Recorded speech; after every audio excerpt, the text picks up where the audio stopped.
it, and I'm sorry I don't have the figures to hand, but the fiscal cost for those last 2 months was probably very small because the numbers were low and the employer contributions were higher. So, was it a reasonable judgment to do what we did? I think it was. I think there's nothing that you can, and hindsight, as we said, sure, when it ended, there was not a big spike in unemployment that people feared, and it was fine. So maybe that argues for being able to have done something sooner. I don't. If this thing happens again, it's not obvious to me that there's some learning from that period that would make it easier for someone in my position to make that balance any better than they will have at the time to weigh up these various things, right? There'll be a public debate. There'll be people saying both things. They'll be looking at all the different bits of data, as I was, about the decline in people on furlough, the resumption of economic activity, it's all these things, taking all these inputs and just having to make a judgment. And as I said, because of the employer contributions, the cost was lower, and that was a good thing. And I think, in the round, we're talking about 2 months. It's not obvious to me that there's a specific learning, as I said, that would help someone next time around fine-tune it by a month better. Yeah. But again, reasonable people can disagree. I mean, the fact there wasn't a big spike in unemployment, I mean, turning it on its head might be seen as a good thing. In other words, if this was meant to preserve jobs, yes, then yeah, the fact lots of people haven't been made unemployed when it ends might suggest a positive. No, but I think the point that some people would make is because there wasn't, therefore you may have been able to do it earlier. That is the logic. As I said, it's not logic that I necessarily disagree with, but I think there's no way to test the counterfactual. And my point is, I don't think anyone would really say it should have ended whilst there were still restrictions, and they only finished at the end of July. So I think what we're talking about here is a matter of 2 months. And I said, could it have ended 2 months? We'll never quite know what would have happened if we did end it at the end of July. I think in the scheme of things, it was a reasonable judgment to make. I certainly don't want to apply any sort of perfect hindsight to these sort of judgments, Mr. Sunak, and I didn't mean to imply. No, and I wasn't implying that you were, but I think it's just, yeah. But just to take that a bit further, I suppose one of the questions might be: is it possible to, in a future emergency, or would it have been possible in this emergency, to devise criteria that were published, known, that when these things happen, it will end? Because that would be another way of looking at the end of something, to say, well, when these factors are all aligned, then we will bring it to an end. I can certainly appreciate the appeal of something like that, the kind of mechanical thing. Having sat in the chair and had to make the decision, I'm not sure it can be reduced to, here are 3 formulas, and if X is 5 and A equals 2, then yes, it goes on, and if they're less than that, it stays. It's a subjective judgment based on a range of different variables, which I'm not entirely sure could be reduced to a mechanical formula. Is my sense of it. So, again, we did have a version of that. Obviously, the Prime Minister put those tests in place for thinking about exit from roadmap, but again, they were part quantitative, part qualitative assessments. So it's not as if from the outside someone could have perfect certainty about what it would mean. They could have reasonable understanding, but they were not mechanical formulas even there. So again, we're down to talking about a couple of months. Could we have?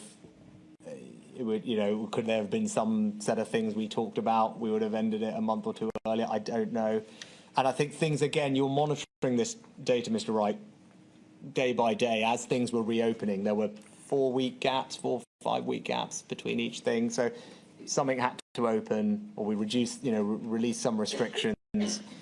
Then you needed to see how the economy reacted. Were businesses reopening? Were they bringing people back? How were people going out and doing those activities again and spending money? You had to watch that happen in real time. So I'm not entirely sure if you could have done it far in advance anyway, is the other thing, because this stuff was changing in front of your eyes by the day. Just turning that proposition of criteria on its head and looking at it the other way, from a sort of business certainty and public confidence perspective, what about in a future emergency saying, well, while certain things are happening, it will not be withdrawn? So turning it on its head. So in other words, whilst we're still locked down, it won't be withdrawn. Or whilst we are under a certain level of restriction. Or again, do you think all the same problems apply? I'm trying to think. Effectively, that's what was the case, because we had run it to the end of September. The road map, I said, released the restrictions at the end of July. The employer contributions and things started coming in July as well. So that was all telegraphed, I think, in the spring, so people had lots of time to plan. And I'm sure I said, I can't quite remember, kind of the implicit understanding, I'm sure, was, well, and if things change, we'll reevaluate, because we've done that.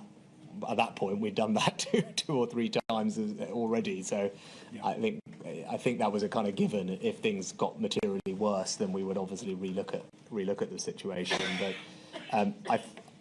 I think my sense is at the time then we'd given people a good amount of time to plan, and we could handle a little bit of flex if the roadmap slipped to the right, which it did do. By, I think, one step was delayed by 4 weeks from memory. So I think that turned out to be sensible, that we had erred a little bit on the side of caution, because actually we needed some of that buffer, and for it still to then be tapering off as the economy was fully open. So that was sensible. But again, you could argue if that hadn't happened, it would have looked a little bit of a worse decision, because it would have maybe then been a month more than one was needed. So I think my broad thing is, I think we're talking about a matter of weeks, at most 2 months, really. And for me, it's hard to reduce it to something so formulaic. So giving people some certainty, probably erring a little bit on the generous side to deal with any bumps in the road, having the employer contributions come in, so you've got that tapering and self-selection at the same time. That seems to me to strike a reasonable balance, which is what we did. But again, I think it's hard without hindsight to really know if you could have had a high conviction different view. Not least, as I said, because lots of very credible people. It's easy to say now and after it ended. At the time, and I remember being in Parliament and all the interviews I did, I was getting a lot of pushback on the idea this was ending, right? And all the questions I was getting were the opposite. And as I said, from members of the then opposition and more generally, it was very much, this is too premature, and you're just wanting to withdraw support, and you're focused on balancing the books again, and here we go. Understood. Can I just pick up just one more point on this, though, developing on that point? So those who say, oh, it should have carried on for longer, it could have carried on for much longer.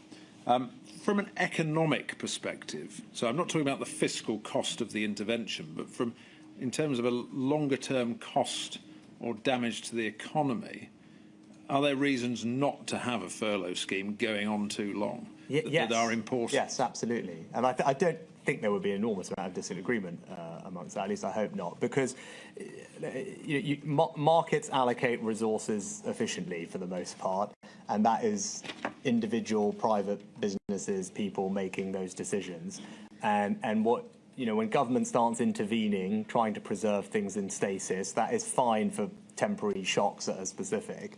But as that becomes more permanent, and it's not just furlough schemes, there's all sorts of other things that governments can do. What you are doing is interfering with the normal mechanism of the market, and in general, you're potentially preserving businesses and jobs which in the long run aren't actually viable or sustainable. And that's never a good long-term thing for the economy. You're inhibiting its productive growth.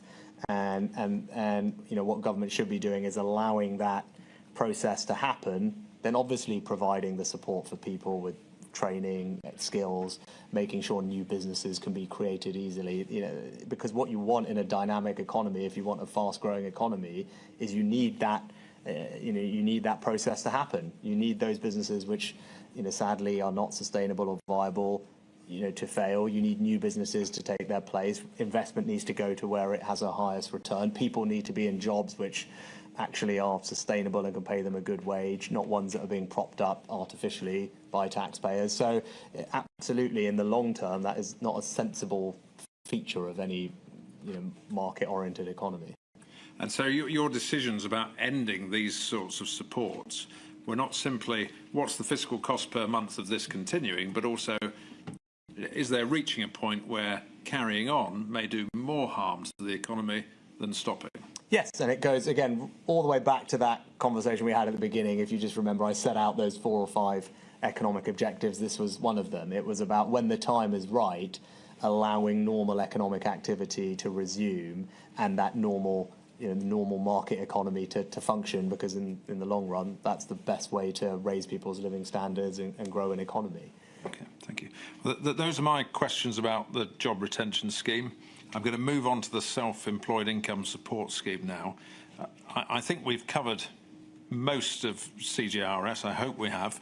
Is there anything before I move on that you wish to add about the scheme? Any point of learning about the scheme, or have we covered that in the question? I think we've had a good, comprehensive discussion on it. I think we've covered the reflections as we went through. So, okay.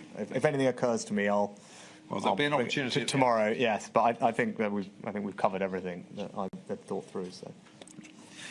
So self-employed income support scheme, and again, I'll just give some high-level statistics from the evaluation that was conducted into that scheme, just to put this into context.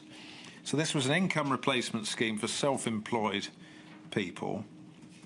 The total benefits created by the scheme were estimated to be £19.3 billion, with an accompanying social cost of £5.1 billion. Payments were made quickly post-launch. There was an application date of 13th of May. By the 25th of May 2020, so 12 days later, 88% of claims have been paid out, and 99.4% of self-employed income support scheme claims were paid within the government's own target of 6 working days from the application. So that's just to give some sense of the scale and the assessment of how the scheme landed. I'll ask the question in the way that. Sorry to keep coming back to Dr. Loynig. He's obviously made an impression.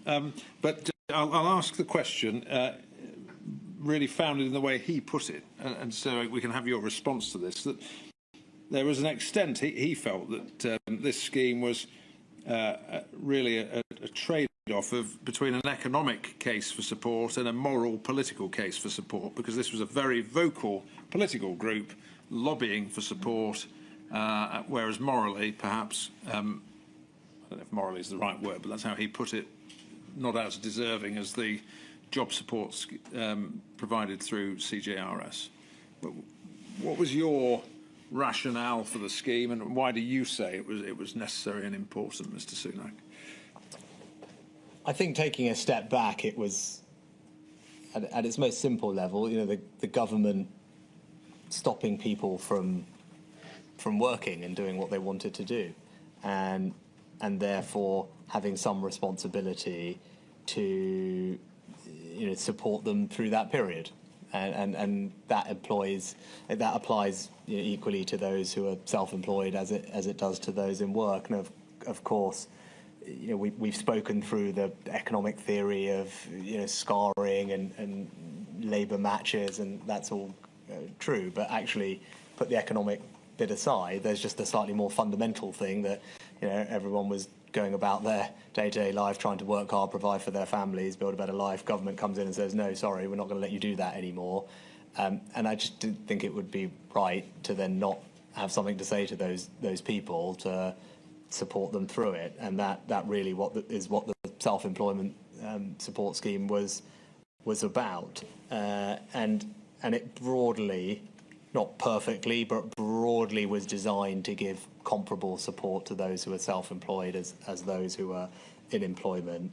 I think Tim, in his evidence, also said that he thought it was perfectly reasonable to him as an economist that the self-employed and employed should, in some loose sense, have the same level of support, and this is the kind of closest that we could do, and that was what he said, and I think that's right in a nutshell, and we can get into the design of it, but that was the kind of thesis behind doing it from my perspective. Can I interrupt? Sorry. Of course, Maria. Doesn't the economic scarring argument apply to the self-employed too? Because an awful lot of self-employed people, I confess I have an interest here, having been self-employed for a long time, but don't a lot of put me to one side.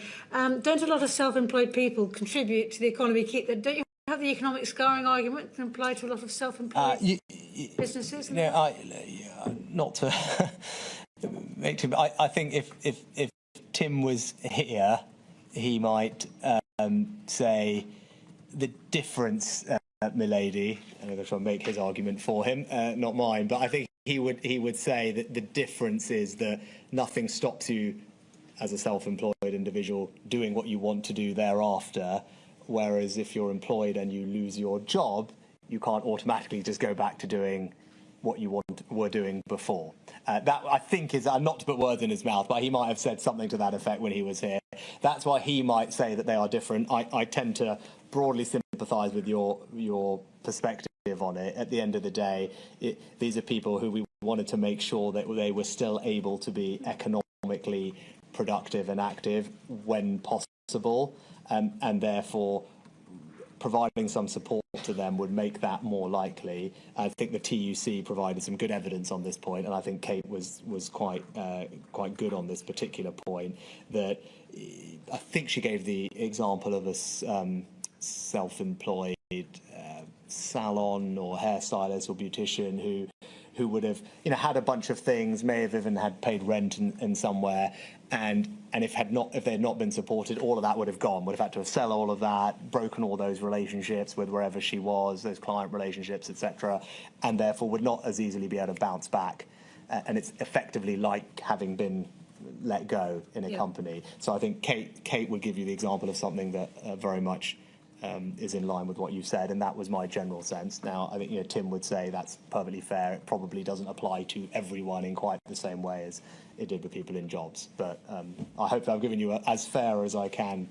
You're very good at playing devil's advocate. Yeah, well, I try and be fair. Obviously, I introduced the scheme and believe in it, so of course, I think that it was the right thing to do, and I would do it again if it was me. And quite candidly, I'm highly confident if this ever happens again, whoever is in my shoes will do something very similar as well. But I'm just at least trying for the sake of you having the full set of arguments. But I thought Kate's evidence on this was quite compelling as bringing it to life how someone who is self-employed actually would have the same scarring type of impact that you would have from someone who is employed. Yeah. Thank you. Thank you. And as with the job retention scheme, what was speed of delivery and simplicity an important feature of the scheme? Yes, as simplicity, especially, and I think we haven't touched on it, but just actually your last question of the last session.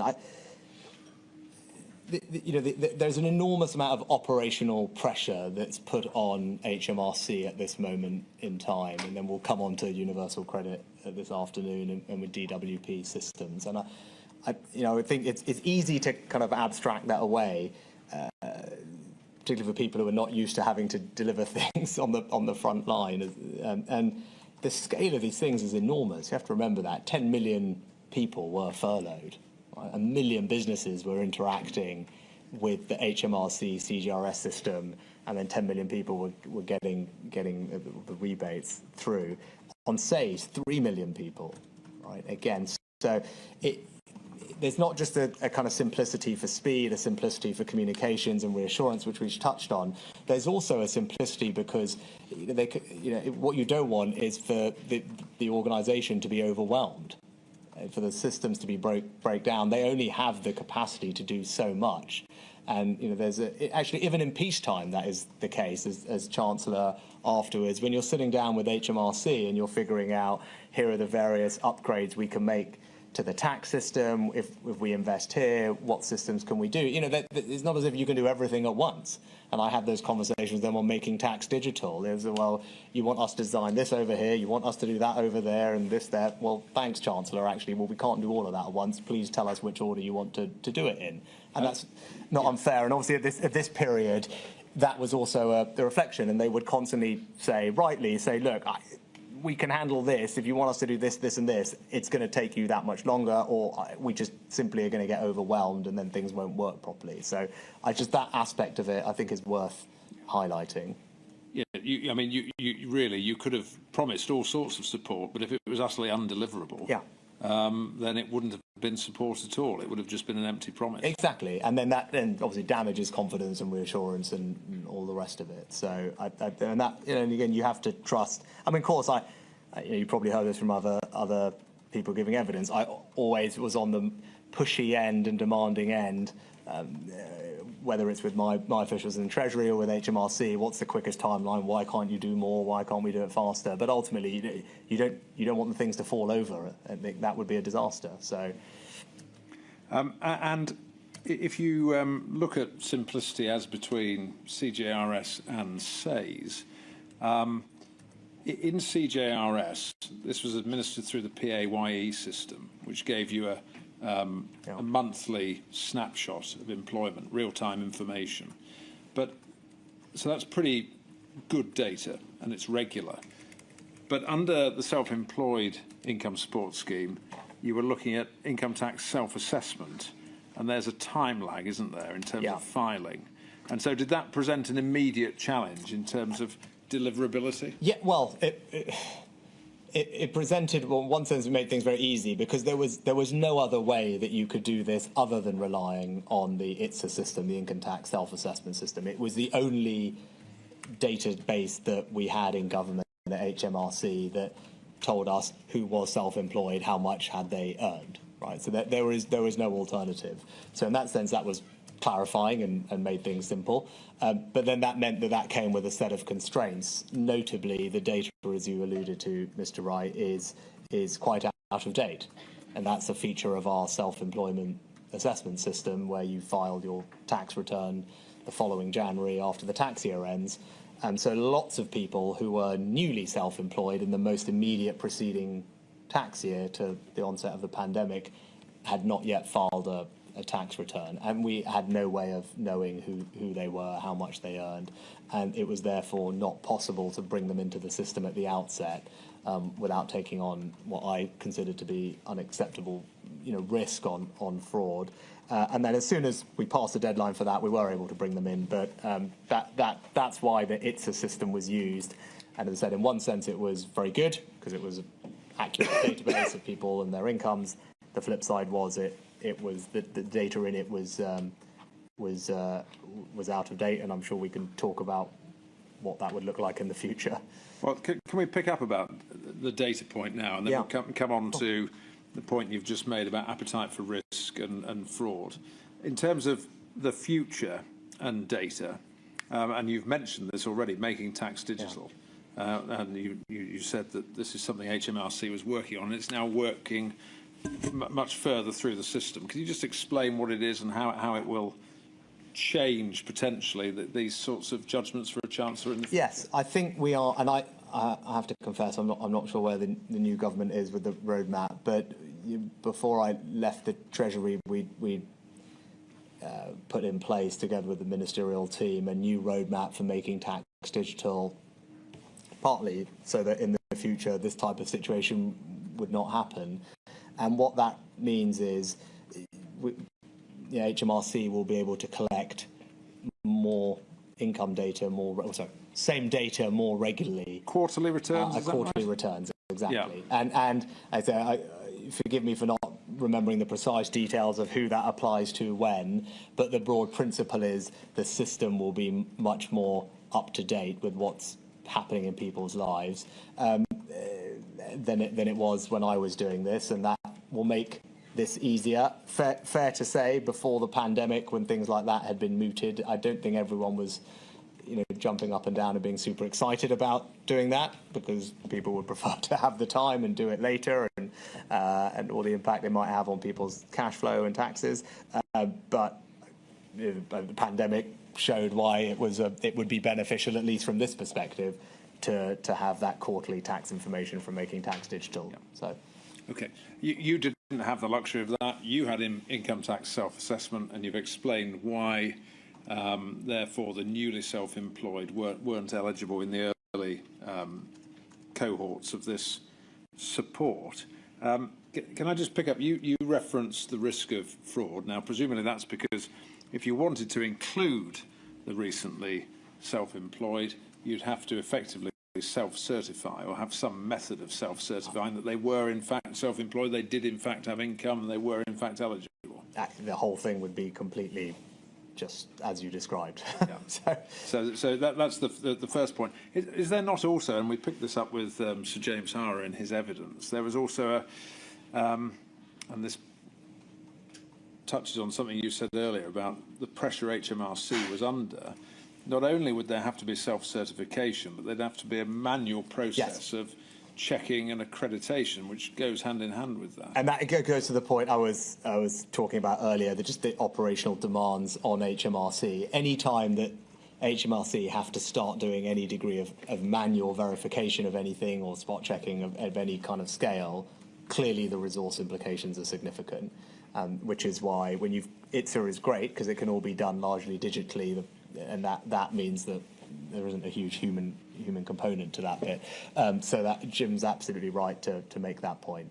And you see that in other areas. Now, you make some exceptions for some very small groups of people with a particular case, and I think women on maternity leave and things like that on CJRS, we made some very specific manual flexibilities because we felt that group of people really should not be disadvantaged in any way.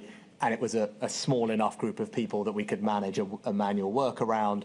But to Jim's point on this, that would have been a huge undertaking. Now we know that in the devolved administrations, support schemes were stood up to support the newly self-employed who weren't eligible for the UK-wide self-employed income support scheme. For example, the newly self-employed hardship fund in Scotland. And I asked Kate Forbes about this when she gave evidence, and I put it to her, was it really a question of the Scottish government had a greater appetite for risk than the UK government? It was willing to take the risk of self-certification. But did you consider exploring that and engaging with the devolved administration to see if there's any learning there, or had you made a decision that the risks and the processing obstacles were too great? I can't recall specifically on that discrete intervention, but more generally on SAYS, because it had to be designed in a way with various different criteria, all of which were necessarily imperfect. There was a continual debate, discussion, re-look at policy to see what could be tweaked, if things could be changed, not least because there was a huge amount of incoming into the Treasury about all these issues. So it absolutely was not the case that it stood up, announced it, off you go, done. I think the entire time that this scheme was in place, in terms of incoming to please can you change this, please can you change that, what about this, is probably the scheme where we had the most of that, actually. And that goes to our earlier question on targeting on CJRS. Here, this was targeted. It was imperfectly targeted because that's all you could do. And then you spend a huge amount of time with all the people who are not captured and feel that they should be, and then trying to figure out if you can tweak the design. And so that's kind of interesting observation on that. But I can't remember on that specific one, but as a general point, I would say that there was constant looking at all aspects of this to see if there are things that could be tweaked, changed, iterated as we went through, because by its design it was certainly more imperfect than CGRS was. Yeah.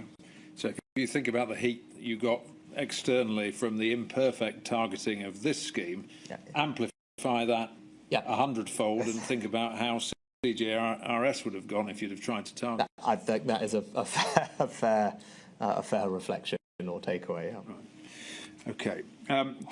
Can we just run through a couple of other, if you like, hard edges in the scheme? And this goes to this targeting point you've made.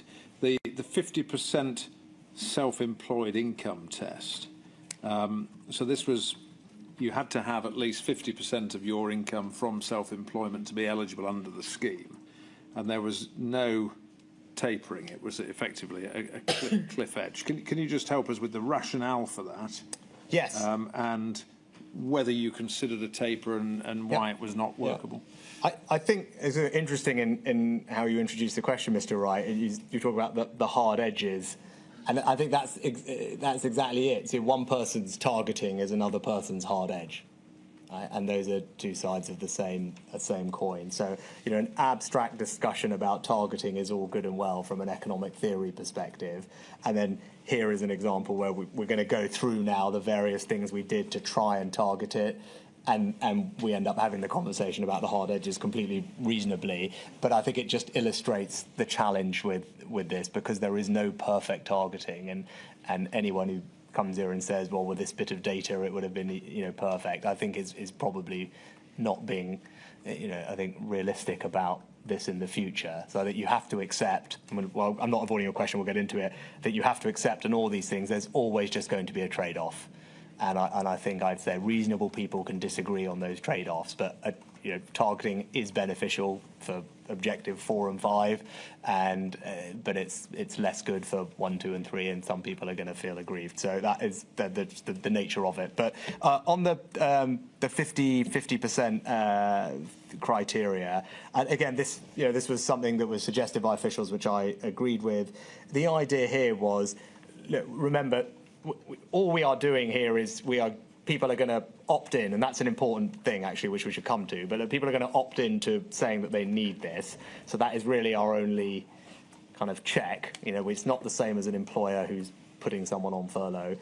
We don't know about this person's circumstances, really. Are they affected by the pandemic? Are they the person who's stylist, or we've closed down that industry effectively, we've prohibited close contact, or are they someone who's happily carrying on working? We don't know. So it is right to try and target where we can to minimise the fiscal impact and sharpen it a bit on those who really need help. The 50% criteria was designed to say that there's lots of people who have some self-employment income. But what this scheme is really there for is to help the people whose life largely is dependent on self-employed income, who are self-employed. The self-employment activity that they carry out, is really the main way that they and their family have financial security. So, in that vein, saying that your self-employment income had to be, and I think the advice recommended 2 options, either greater than 50%, or you could have been a bit stricter and said greater than 2/3 of your overall income. Doesn't seem an unreasonable approach to take. That's what this criteria. That's what this criteria did. And I think that from memory, the median kind of self-employment income from those people who were not eligible because of this criteria was, I think, something like £4,000 or £5,000, right? So it was not their primary source of overall income, and we could target help on those for whom it was. That was the thesis behind this particular threshold. And again, you could, the advice had an option of 2/3, which would have been stricter. We went with 50%, which was a little bit more broad and generous. And in terms of 50%, 2/3, no magic in the number. No. You just had to. No. You had to arrive at a number. Had to arrive at a number, and I think reasonably people could have done 2/3.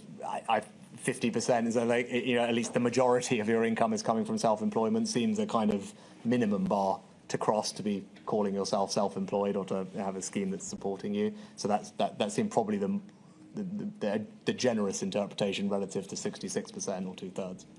Now I appreciate this next question may sound like you could say you could pick anybody who's a loser and put a scenario, but I just want to pick this up, thinking about the most vulnerable, economically vulnerable. For those who say had a low-paid job and a small pot of self-employed income on top of that, that self-employed income might be what made the difference between the wage that they earned in their job and being able to provide for their family. Yeah. What they would fall in the gap in the scheme, but what would your reaction to that be in terms of how you can design out of that, how anyone can design out? Well, I mean, they can't. So you will. I'm 100% sure. With everything that we did, as big and as comprehensive as it was, and we talked about the scale, you will always be able to find individual people who, for whatever reason, don't quite meet the exact criteria because of their particular circumstances. It would be wrong to pretend otherwise. Of course, that was the case. So what you can then do is make sure you've got lots of different types of support, so that even if someone doesn't get something over here, they will get picked up over here. And that's why we'll come on to universal credit later this afternoon. Probably the person that you're describing would be eligible for universal credit and would have benefited from the changes we made there. Similarly, we also provided the hardship fund to local authorities, which was the most discretionary of pots, which was effectively a way of saying that for people who, for whatever reason, just need some extra help, who we have not been able to find through all these dozens of things that we've set up, they can talk to their local authority at a very local level, and those people know those families, and get that extra assistance from them. And so that was and then we topped that up a couple of different times through the pandemic, so there was always funding there.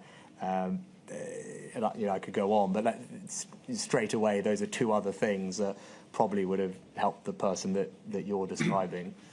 So I think your principal point is, whilst I am in my questioning focusing on one scheme at a time and looking at that scheme in isolation and identifying gaps in it, you would say this is one of many schemes that government was introducing, and you have to look at the panoply of support in different ways that was available, not just look at a hard edge in Scheme A rather than... Yeah. Okay. Yeah. Having said that, can we just pick up one other hard edge, if you like, which is the other untapered hard edge of the £50,000 income criteria. So earn £50,001, no support, earn £49,999 support. And in particular, I'm just interested in the consideration given to a taper, because there'd been a taper in the high-earning child benefit charge. And if you did consider it, why you didn't, and the rationale, please. Yeah. So I think first, again, we're trying to target this thing on those who most need it, and 50k just being as it was then, the threshold for higher rate tax. So what first thing is, this did not mean that many people as a percentage were ineligible. I think the number was 4 or 5%. So as a result of this, I'll get onto the taper question in a minute. So as a result of this bit of targeting, focusing the scheme on those who earn less than 50k, it meant that around 5% of people were ineligible. So it was not, in the scheme of things, a huge number. And the average income of those people was, I think, £200,000. Just again, now that's me sitting in the Treasury looking at the macro statistics. You absolutely could find someone who £50,001. I'm confident of that. But in aggregate, we're talking about 4 to 5% of people, average income of about £200,000. So that's the backdrop. So why? And so given that, why? Also then why not a taper?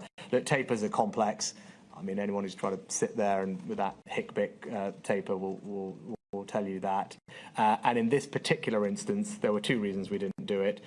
One is, as you heard from Jim Harrow, the Perm Sec at HMRC, it would have delayed implementation significantly. by a matter of several weeks, I think, from memory, but he's been clear about that. So a taper would have delayed implementation because of the complexity of it. And generally you do tapers because there's a behavioural impact of them, and you're trying to not have economic behaviour be distorted by a cliff edge. And that's the rationale for doing tapers generally. In this instance, these were, in theory, one-off payments based on an income that you had earned in the past. So there was less argument that this was going to have a behavioural impact and therefore was worth the extra time delay and hassle of putting in a taper, especially given the as a percentage, smaller number of people who were actually impacted by it in any case. So a potential claimant couldn't think, well, I'll delay putting in that invoice because I don't want to go over the amount, because we're talking about a year past. Well, it was a backwards-looking, at this point, it was a backwards-looking thing. You couldn't do anything about it anyway. So no, all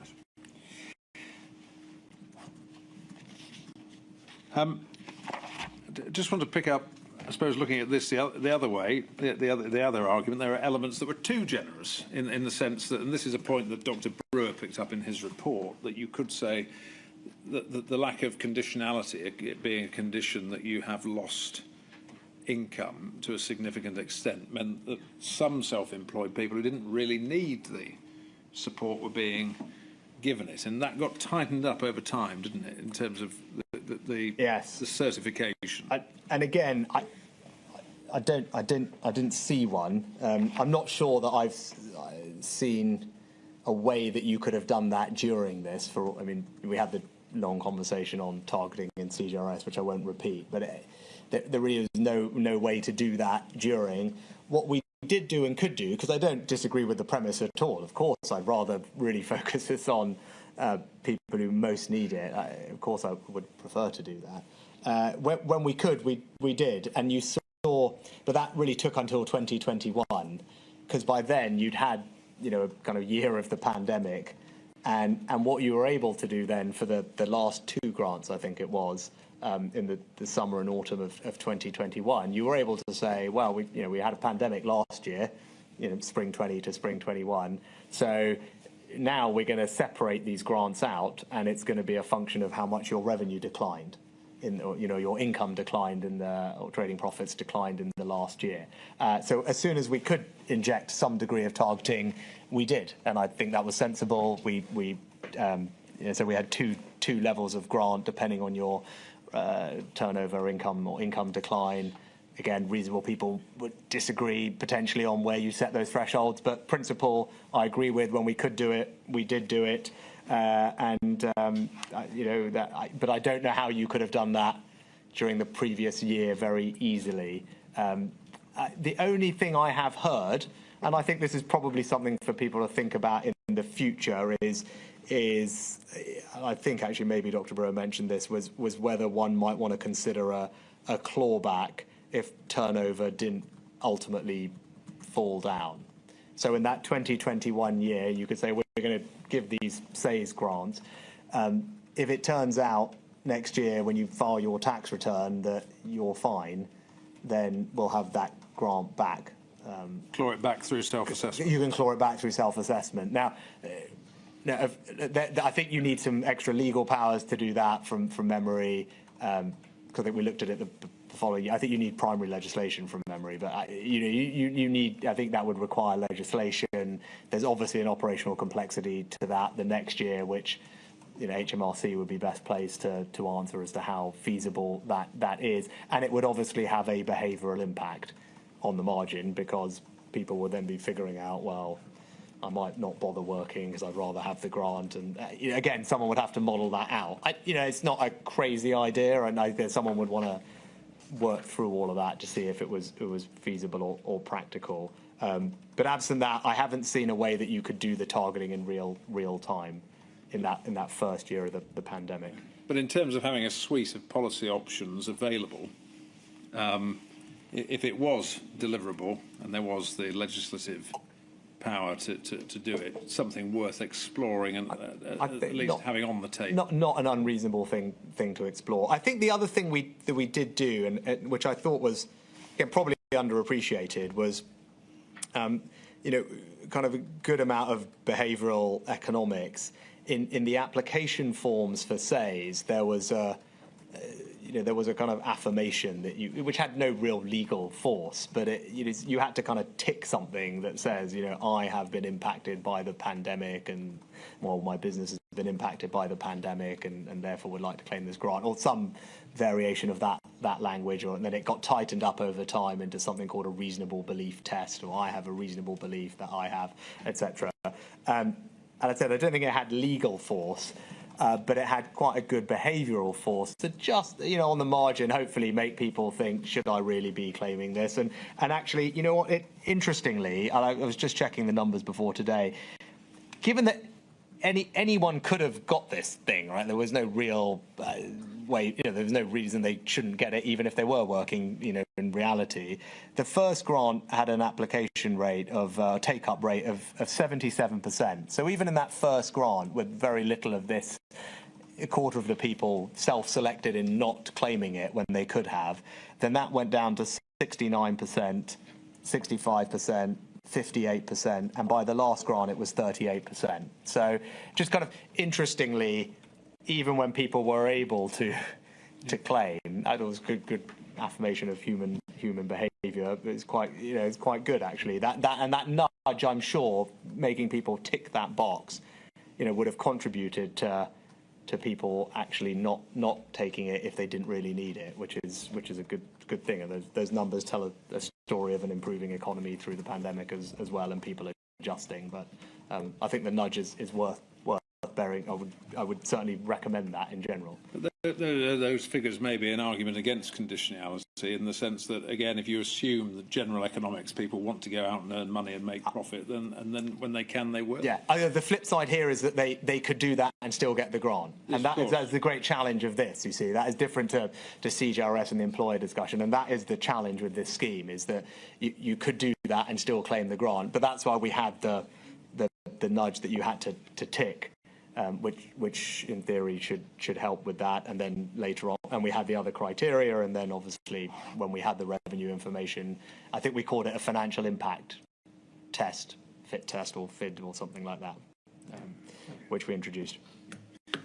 I know this is fairly granular, but I just want to pick it up briefly on the sort of the fraud front. We understand there was an issue about being able to check across between SAYS and universal credit to see if people were claiming both, and that was really a data issue. Yes, I saw that in the evidence that you supplied to me last week. I must say, it's not something that I recall. Well, I won't take it any further. During the pandemic itself, and look, clearly, if there's a way to do some checking that would, I don't know who. I couldn't quite tell who wanted the data. It felt like DWP wanted the data from HMRC rather than the other way around, but it's not something that I remember being ever raised with me. No. All right. One other particular group I just want to pick up on, just for your reflections really, but this is company owner managers, so those who essentially own companies and choose to pay themselves through dividends rather than drawing a salary, so they're receiving their income in a different way. I mean, really, did the decision not to do something for that group come down to, well, if they chose to manage their tax affairs in that way, that was a matter for them, or what's your rationale? No, that it's not that. We actually, much like JSS, and as I was saying about this scheme, this was something that we kept coming back to look at different ways, and the team probably got tired of me going over this and over this again. And every time they thought I'd, just said fine, I'd come back to it a month later because someone had said something to me, or I'd thought of some new idea, or someone had pitched some new idea to me about how we might fix this issue. So it was not a desire not to. I mean, we spent a lot of time, and I think that HMT evidence will show that we spent a lot of time and effort trying to figure out if there was a solution here. I mean, look, in a nutshell, the ITSA system, the tax system, can't distinguish between dividends that people receive as a return on capital and dividends that people are receiving effectively as a form of labour income, right? We have no way of knowing, looking at the HMRC system, what those, the dividend is dividend. Could be dividend from someone who's doing absolutely no work as a nice equity portfolio and is clipping a dividend and great, and over here it's someone who's a company owner manager and that is effectively their income every year. And we have no way to differentiate between those two things. And that is the challenge. And we looked at all sorts of ways of trying to do it. There's a closed company director tick box on forms. We went through that, but not everyone ticks it, and not the right people that do tick it even do necessarily fill it in properly. The timing of dividends is obviously very much in the gift of the director, so it's not as predictable. We looked at whether you could use accountants, but they still don't eliminate the need effectively for self-certification, with obviously all the fraud that comes with that. And there really was no one actually knew how many people this was. So what we did know is that about 3.3 million people file tax returns that have dividend income in there. But I think broadly, most people thought the number of company owner managers in the classic sense of it probably was around about 700,000. And that's where you can start to see the issue. So if you just took all the dividend income and said, well, do a version of SAYS for dividend income, I think 3 out of every 4 grants that you would have handed out would have gone to people who actually dividends were just a return on their savings, not their labour income, and that is a very, very tricky thing to resolve. I think your expert, Dr. Brewer, looked at this, and I think he agreed that it was very, in his words, very difficult to establish something, and there would be very large forward risk in doing something. But we did look at it multiple times, believe you me, and just couldn't quite find a way through. So this wasn't a decision not to support a group. It was a decision very much that you would have looked at something if you couldn't find a way of doing it in a deliverable way that minimised unacceptable levels of fraud and so on. Yeah. And by the sound of it, you've come at this every which way, and there still isn't an obvious solution that presents itself. No, I don't think that there is really. No. It's my reflection on it. Again, someone in the future might decide to do something different. But I mean, you clearly could. I mean, you could clearly just look at everyone who had dividend income in a tax return and send them an equivalent of a SAYS grant calibrated. You would do that with the 3/4 of grants by volume and more by pounds going to people who you were not really trying to help. So you could accept that, but I don't. To me, that would not seem like the right judgment to make. Thank you very much. I'm going to move on now from the self-employed scheme into Kickstart. And just again, some context.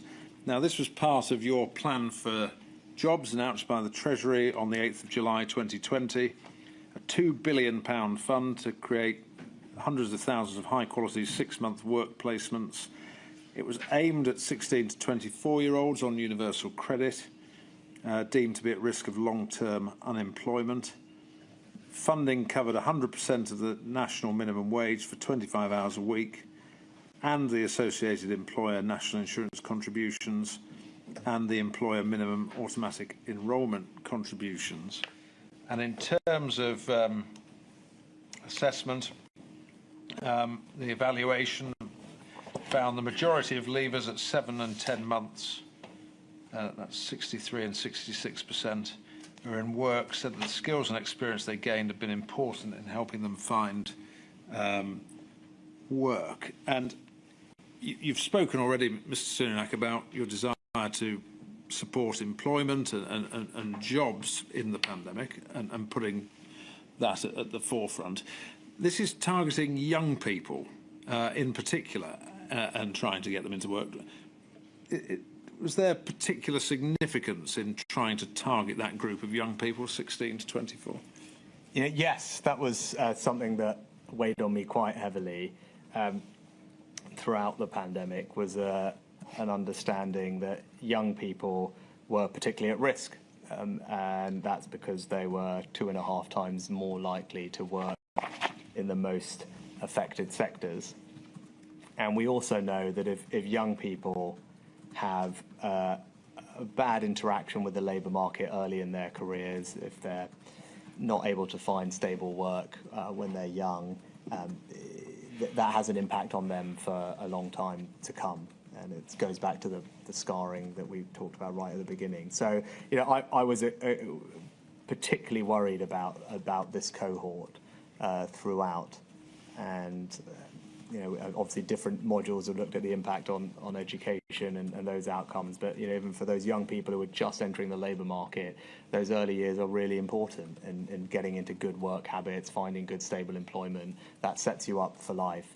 And obviously what was happening with the pandemic was disrupting that. So, I had that in the back of my head, and Kickstart was as a way to target a job intervention program at that group and try and help them make sure that they have that experience of being in the labour market, being in work. Yeah. And we understand from your statement that the Treasury was particularly involved in the design of Kickstart, and but also that you had a very keen personal interest in that scheme. Is that right? Yes, I mean, I saw that. I'm not entirely sure what I mean. I had a personal interest in all of these things because I needed to make sure they all worked, and ultimately I was responsible and accountable for the overall economic response. But this as an idea actually came from the TUC, and probably Francis and Kate won't love me keep referring to them, but I think we had a good, productive working relationship during this period, and it was something that they had called for. Others had called for it as well from memory, but I distinctly remember Frances O'Grady, as she was then, Baroness Grady now, and Kate talking about this. It was modelled on something called the Future Jobs Fund, which is a programme that had existed in 2008 from memory, and actually, I heard it and I thought that that sounds good, and we should be looking at something like that because of the concerns I had about the impact on young people, and I mentioned it to Therese Coffey at DWP, and as you've seen from her evidence, they took the idea and they led it, essentially. I mean, obviously we worked very closely together, and this is a good example of that policy partnership and the cells, and we were doing things really closely together, iterating together. But they obviously had primary responsibility for delivering this scheme, and we designed it together, and off they went and did it. And Mims Davis, who was the junior minister at the time, they took a lot of personal ownership of it, and it was a great collaboration. And I was always really, lots of the things that we did made a difference to people, and your stories video brings that to life. But I particularly, meeting young people who, because of this scheme, were in a job that they may not otherwise have had, and then being set up for life, I thought was a particularly good and positive outcome. Now, the timing of the implementation of Kickstart, we understand it was stood up quite quickly, announced in July, and was going live in November of 2020. And was that because, at the time it was announced, the expectation was that furlough would have ended on the 31st of October, and therefore there may be a spike in unemployment, and there may be a lot of young people who would need help getting into jobs? Yeah, exactly as you said. It was designed in the context of the pandemic, and the restrictions are all winding down. The support schemes are winding down. We're going to focus now on jobs and creating new jobs and getting people into jobs. And this is an intervention that would be targeted particularly at young people. Yeah. Of course, had you known what you came to find out in November, the timing suddenly looks different come November when we're going back into lockdown and you're extending furlough. And did you find that frustrating, really, that the scheme had been stood up very quickly? And you might know what it means, but it was described as a minimum viable product. In other words, it was stood up as, it could do what it said on the tin, but it wasn't particularly well worked or long worked up? No, of all the things that were frustrating to me during this period, I mean, that particular one probably was not that high on the list, but of course it was frustrating because it meant that this thing was not up and running in the way that we would have imagined when we announced it.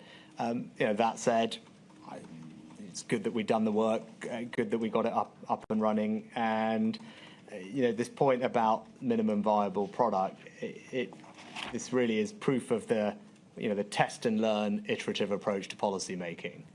And this is the thing. It's like we were saying, one person's targeting is another person's hard edge. That again, people like the sound of test and learn iterative policy making. Then what that means is what you put out there straight away is by definition not going to be perfect, most likely. But you're prioritising getting it out there. That's what the minimum viable product is. We know it's going to basically work, and we'd rather just get it out there. Because then it can start to make a difference, and we can learn as we go and adjust it as we go, and do that in kind of reaction to what's happening in reality rather than in sitting in the meeting room. And this was a good example of that type of approach to policy making. Again, not optimally in the end able to be executed because kind of another lockdown got in the way, which was, as you said, frustrating. But can I pick up that point about developing as you go? I mean, it was the indicative target was for 250,000 placements. Ultimately, there are 168,000 young people who had the benefit of a kickstart place. One issue was whether the eligibility should be expanded beyond universal credit, and so should include young people who are receiving JSA, for example, a legacy benefit. Or expanded to include people who are in receipt of a PIP, personal independence payment, disabled people.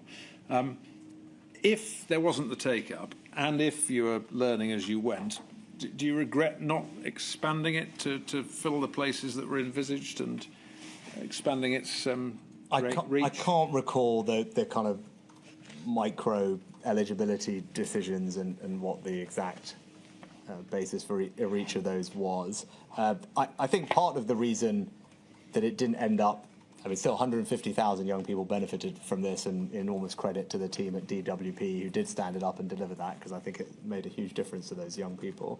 It was because actually the economic recovery was stronger than we had anticipated it would be. I don't think that should necessarily be a sign of failure of the scheme. Actually, we didn't see the spike in youth unemployment that everyone had predicted when furlough ended. The economy, we know after all the revisions happened, 2 years later, recovered far faster during this period than initially it was given credit for. And unemployment stayed relatively low. And actually, so it's because we go back to this point before, the private sector, the regular market functioning of the economy was happening, and jobs were being created, and so there was less need for the subsidised jobs through Kickstart in that sense. It was. I don't think you want to focus it on a group of people who really need it. That's what it was designed to do, and I think it did that effectively. And again, different people might have wanted to weight different things, but I can't recall the individual reasons for which bits of the universal credit system we were targeting. But I think it was particularly people who have been impacted by the pandemic or were at risk of being impacted by the pandemic. As we'll come on to later on in the UC discussion, some of these other benefits are not linked to the labour market or work requirements in quite the same way, or they're legacy benefits where people have been on for a longer period of time. Okay, just so I understand, just to finish this area, and then we'll be about ready for the afternoon break. The Treasury had worked up the policy. You'd announced it in July as part of but the DWP was doing the delivery effectively. No, but we worked on the policy together as well. Yes. Yeah. Sorry, I didn't mean to imply they weren't involved in policy. Yes. But once you'd worked up the policy, they were responsible for delivery. Yes. Yeah, that's right. Yeah, I know. Again, I know the team at the Treasury were. There's probably some board that was sad at how they do these things, and I would have wanted to keep an on things as well, same as I did when we get onto loans tomorrow or these interventions here. I would still keep an interest on them.